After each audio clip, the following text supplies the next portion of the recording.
Hi friends, ഇന്ന് ഞാൻ വന്നിട്ടുള്ളത് ഒരു വെറൈറ്റി ഐറ്റം കേട്ടോ. അതായത് നമ്മുടെ കുടംപുളി അച്ചാർ. അപ്പോൾ ഇതേ കുടംപുളി എൻ്റെ സ്വന്തം വീട്ടിലുണ്ടായതാണ്. ഇതേ നമ്മളത് പൊട്ടിച്ചതേ ഞാനത് കയ്യിൽ പിടിച്ചേക്കാണ്. അത് നിറയെ വീണുകൊണ്ടിരിക്കണം. ഇപ്പോൾ മഴയുടെ സമയത്താണ് ഇതേ അതിൻ്റെ മരമാണത്. അതുമെന്നാണ് നമ്മളിത് പൊട്ടിച്ചത്. ഈ സമയത്തുള്ള സാധാരണ കുടംപുളി വീഴാറ്. അപ്പോൾ അതൊക്കെ പൊട്ടിച്ച് ഞാനിത് അച്ചാർ ഉണ്ടാക്കാനായിട്ട് ഇതേ സെറ്റാക്കിയിട്ട് ഇതേ വെച്ച് പ്ലേറ്റിലൊക്കെ വെച്ച് ഇനി അത് പൊളിക്കുന്നത് എങ്ങനെയുണ്ടെന്ന് നോക്കാട്ടോ നമുക്ക്. അപ്പോൾ അത് പൊളിച്ച് കഴിഞ്ഞാൽ അതിൻ്റെ ഉള്ളിൽ കുരും സാധനങ്ങളൊക്കെ ഉണ്ട്. അതൊക്കെ നമുക്ക് മാറ്റണതേ. ഇതാണ് അതിൻ്റെ ഉള്ളിലത്തെ കുരു. അത് നല്ല ടേസ്റ്റുള്ള സംഭവം തന്നെയാണ്, കഴിക്കുന്നവർക്ക് കഴിക്കാട്ടോ. എന്നിട്ട് ഞാനത് അതൊരു വെള്ളത്തിലേക്ക് ഒരു പ്ലേറ്റിലേക്ക് ഇട്ട് വെച്ചു. അതിൻ്റെ കറകളൊക്കെ പോകാൻ വേണ്ടിയിട്ട് നമുക്ക് അച്ചാർ ഉണ്ടാക്കാനാണല്ലോ. എന്നിട്ട് ഞാനതിൽ മഞ്ഞപ്പൊടിയും ഉപ്പും കൂടി വേറൊരു വെള്ളത്തിൽ ഇട്ടിട്ട് അതിൽ കുറച്ച് നേരം അതിൽ വെച്ചു. എന്നിട്ട് അതിന് ശേഷം നമ്മൾ അത് മൂടി വയ്ക്കുക, 2 മണിക്കൂർ വയ്ക്കുക. അതിന് ശേഷം അത് ചെറിയ ചെറിയ പീസുകളാക്കിയിട്ട് ഞാനത് അരിഞ്ഞു. അത് നന്നായി കഴുകിയിട്ട് ഞാനത് വാര വെച്ചു.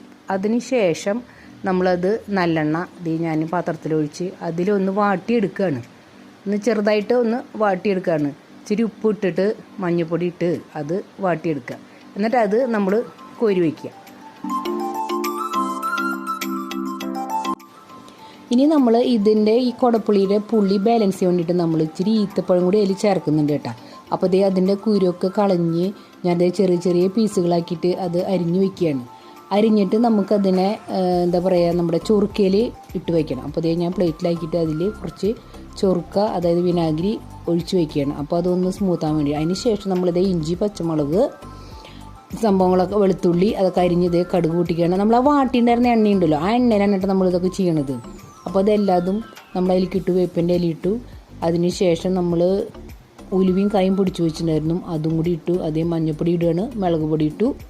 അതിനുശേഷം നന്നായി മിക്സ് ചെയ്യുക. ഇച്ചിരി ഉപ്പും കൂടി ഇട്ടുണ്ട് കേട്ടോ. അതിനുശേഷം ആദ്യം നമ്മൾ ഇടുന്നത് ഈത്തപ്പഴമാണ് കേട്ടോ.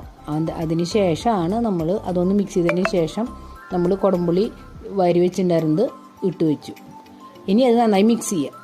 അപ്പോൾ നല്ല അടിപൊളി സൂപ്പർ സാധനം വെച്ചാൽ സൂപ്പർ ടേസ്റ്റ് ആയിട്ടുള്ള കുടംപുളി അച്ചാർ ഇവിടെ തയ്യാറായിരിക്കുകയാണ്. എൻ്റെ പൊന്നോ, ഒടുക്കത്തെ ടേസ്റ്റ്. അപ്പോൾ നിങ്ങൾക്ക് എൻ്റെ വീഡിയോ ഇഷ്ടമായെങ്കിൽ ലൈക്ക് ചെയ്യുക, ഷെയർ ചെയ്യുക, സബ്സ്ക്രൈബ് ചെയ്യുക. Okay, thank you.